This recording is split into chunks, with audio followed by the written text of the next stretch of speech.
Ang ganda ng view guys dito sa South Road, Bermuda.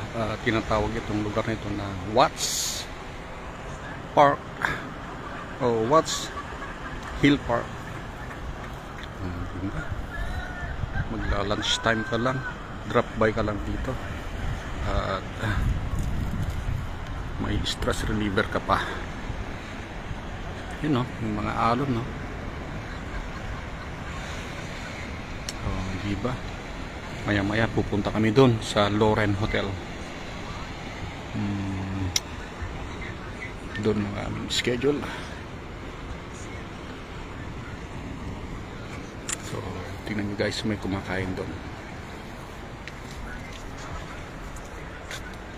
Ito naman yung ating service van.